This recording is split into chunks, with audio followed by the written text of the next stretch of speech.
This morning I woke up in Altoona, Pennsylvania, and I had no idea what Altoona had in store for me. But then, of course, naturally, I found quite a few interesting things to share with you. Just a little snippet, because I just don't have enough time to appreciate this sweet little town that I found. I have no idea what this building is, but if I investigated every single building I found fascinating, I would never get home. And right now I need to get home. So I'm considering this whole neighborhood an invitation to return. I'll make it or I won't. I'm more than a little surprised to say that I have fallen into a version of Julie Paradise here in Altoona, Pennsylvania. Another random sighting of a place I never expected existed, nor I never expected to find. But here we go. I'm so excited. Oh my gosh.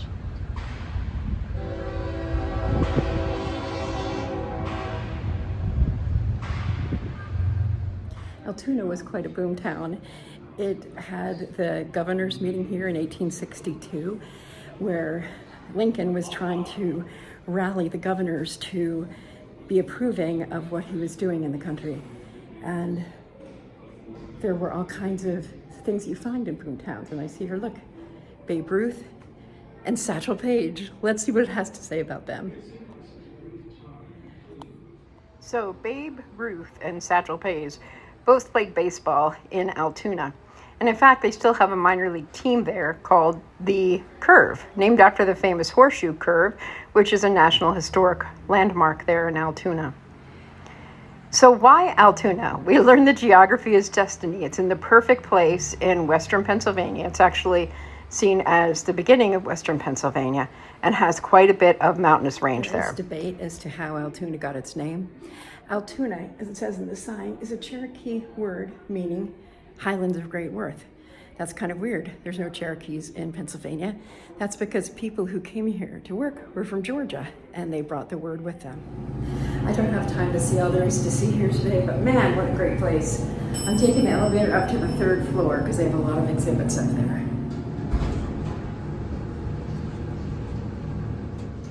Railroad workers, American heroes.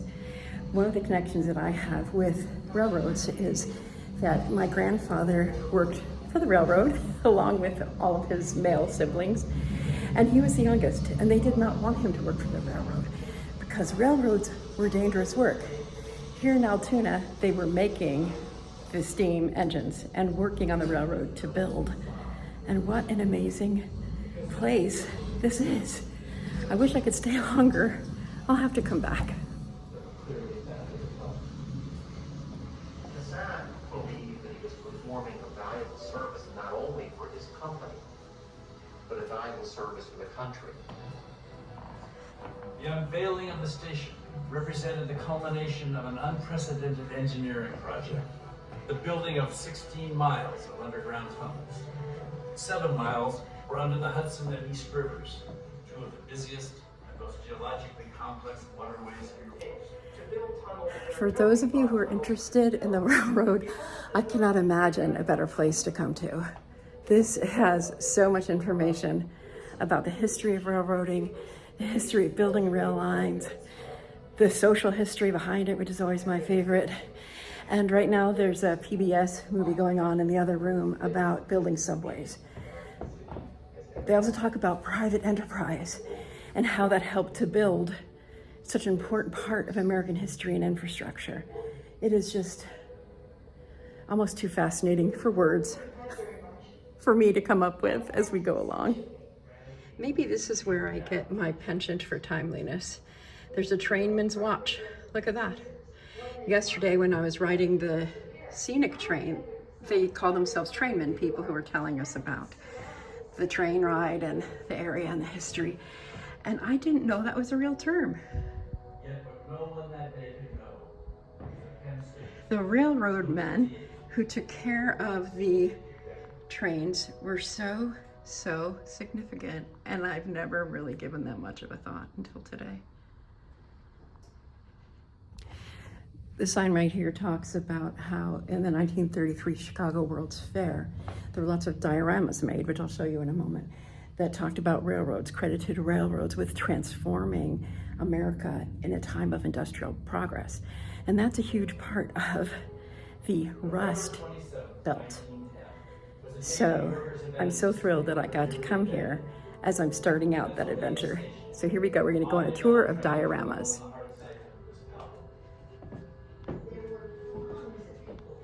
These are seasonal. This is the spring one, which shows them bringing new delicacies to the table, America's table. And summer talks about how people were able to find homes in the suburbs, in the community with railroad. Of course, I grew up in a suburb of New York City where the fathers did work in New York City and lived in the suburbs thanks to the railroads.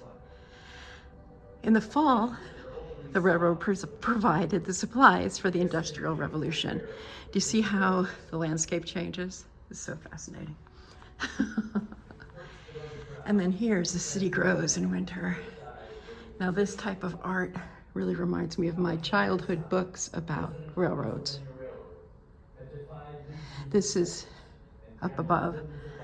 You can't really see it because of the shadows or the reflections, but it's a beautiful illustration called The Broadway of Commerce by Harold Brett, painted in 1927. And after the railroads, there was a bit of a shift, as we know, to airlines and air travel. And this basically was the beginning of the end of the era.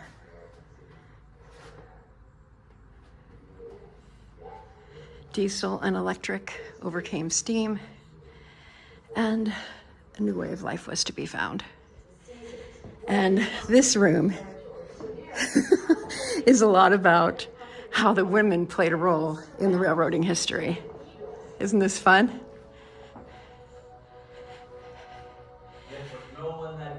They have Mrs. Casey Jones is on the wall, and this really makes me laugh. I didn't realize it, but this is Molly Pitcher, the 1944 version. Now, Molly Pitcher also shows up in eras of American history where women supported men in doing the man's work on the battlefields and in industry.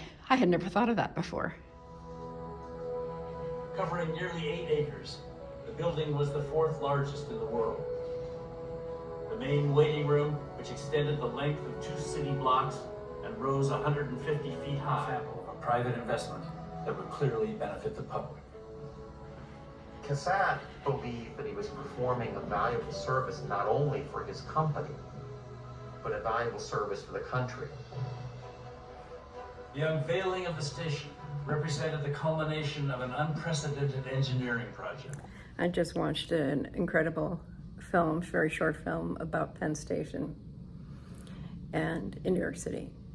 It's amazing, amazing history that I didn't know about. And I do go into modern Penn Station today. That's how I get into the city, and I'll be going there on Monday. So this